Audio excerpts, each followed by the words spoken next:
how's it going, my friend? It's Brother Jay here, bringing you a little bit of a life update about myself. Right now, I'm kind of at an impasse. I don't really know what I want to do for my next video. Um, the Deus Ex series, at this time, now things may change in a distant future, but right now, no one's really watching it, and so I'm just like, I could keep doing it because, I do have a lot of fun with that game. But the aggravation of getting it all ready to upload and having to fix the gamma and all that's really cramping my style. So what I'm thinking about doing is I think I'm going to go ahead and move on to a new series, at least until Chapter 5 of Life is Strange comes out, in which case I'm going to go ahead and wrap that up because that's a fun story. I'm just not really sure what it is that I should be doing right now. I mean, I'm trying to think of what the big, you know, popular games are, but the thing is between being at work and going to college and, hanging out with Sue, I don't really have the attention to divide into researching what all's, hip and cool these days. So, um, like for example, I can look at the other big time YouTube channels. I can see that PewDiePie is playing Until the Dawn, which looks pretty interesting. It looks like a kind of a darker story in the vein of Life is Strange. CinnamonToastKen is doing what appears to be a lot of indie games. Markiplier is, I think he's still doing Happy Wheels.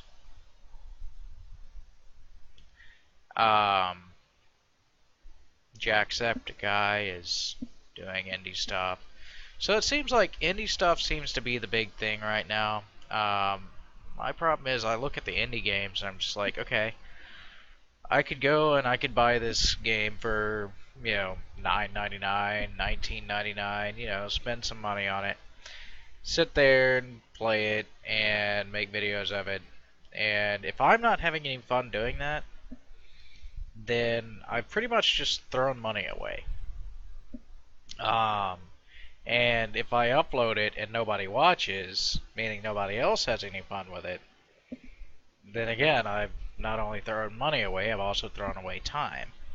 So, but that leads me into kind of something I wanted to talk about, and I find myself echoing CinnamonToastKen from about a year and a half ago.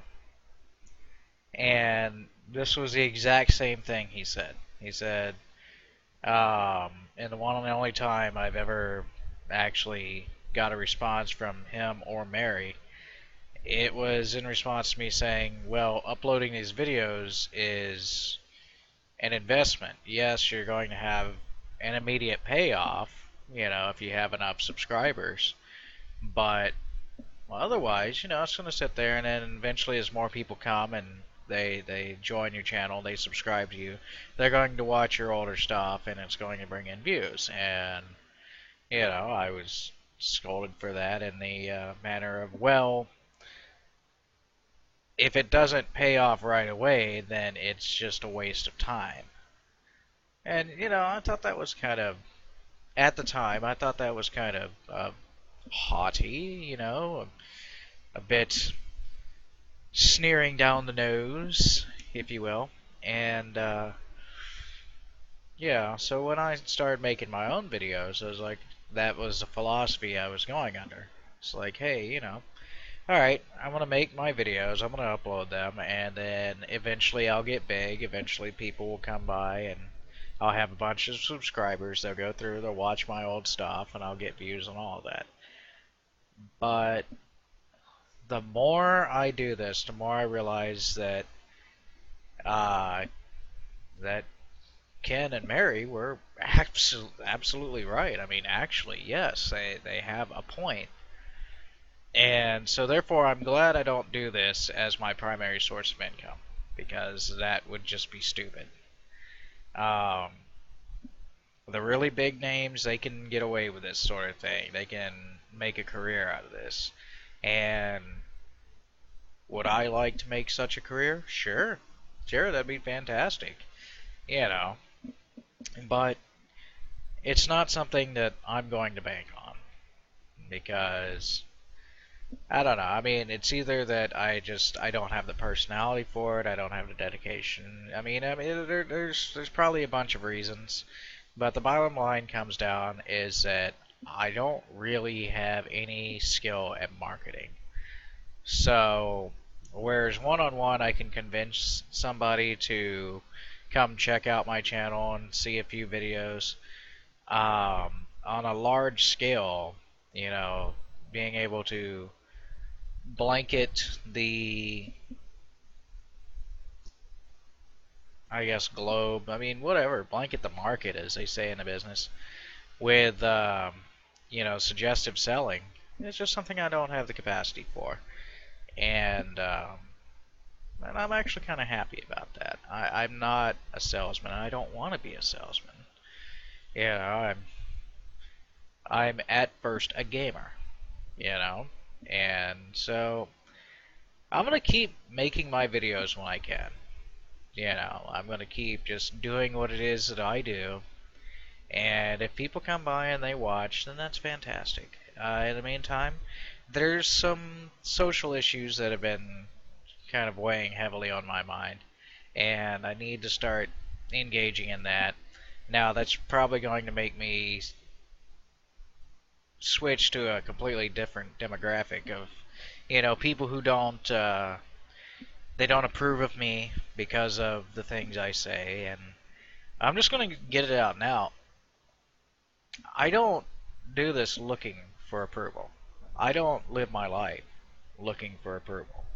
It's just it's a nice thing to have, but it's not the driving force behind my existence.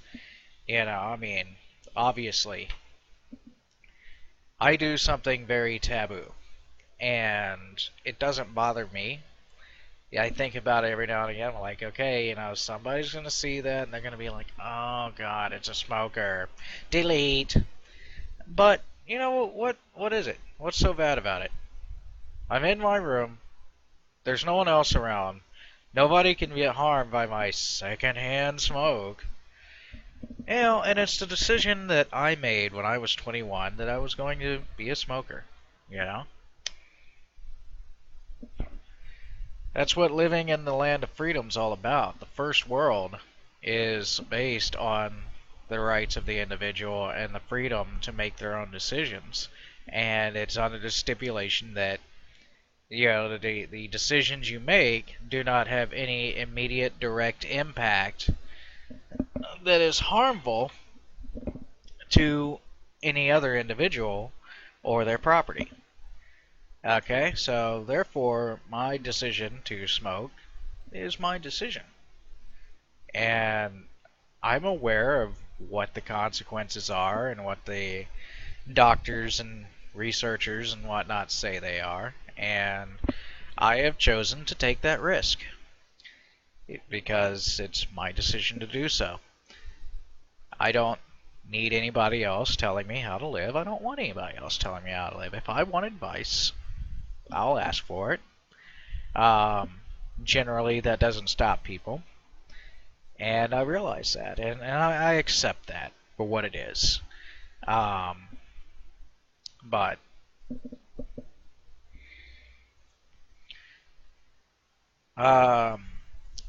anyway, long story short is I'm not really sure what direction I'm going to take right now. I know I'm going to keep making gaming videos. I'm going to make social commentary videos. They're going to be less jumpy as this. When I get started on a specific topic, I'm going to stick to it, and I'm not going to just wander around. there's this YouTuber out there called Sh0eonHead, and um, I've watched her videos, and she's very amusing, and she's very on point. Um, Once she gets on point, that is, and this isn't a criticism. This isn't a negative remark towards her. It's just basically sometimes when she's getting to the point, it takes her a while to get to the point, and then when she makes a point, she wraps it up pretty quickly and moves on. And it's just like, oh, well, I want to keep watching this because you're very interesting, um, and I like the things you're saying, but, you know, I guess I'm just kind of a topical viewer. When I read the title, I'm like, okay, that looks interesting, and I'm gonna watch it, you know. But um, but yeah, I mean that's just kind of where everything is. I I work graveyards, so you've been seeing that most of my videos lately have been done at night, and by the last video, you'll see like sunlight streaming in through those windows over there in that mirror.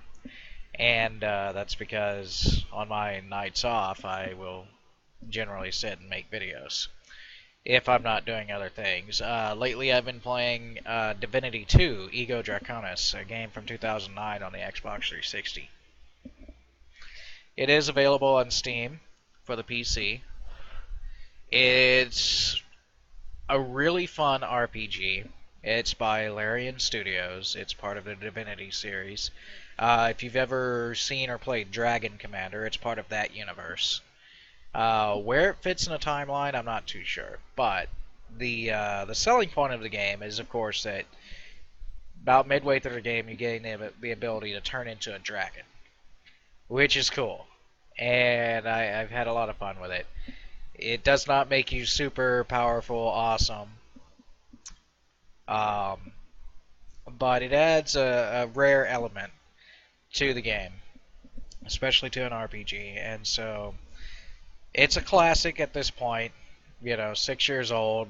Anything more than 2 years old, of course, is outdated in today's rapidly moving gaming market. But if you ever have a chance and you're interested in an RPG where you have a fully customizable character that you build from ground up, and you can turn into a dragon at some point, and you have moral choices and mind reading that can get you bonus stuff and unlock side quests and that kind of thing, then definitely check it out.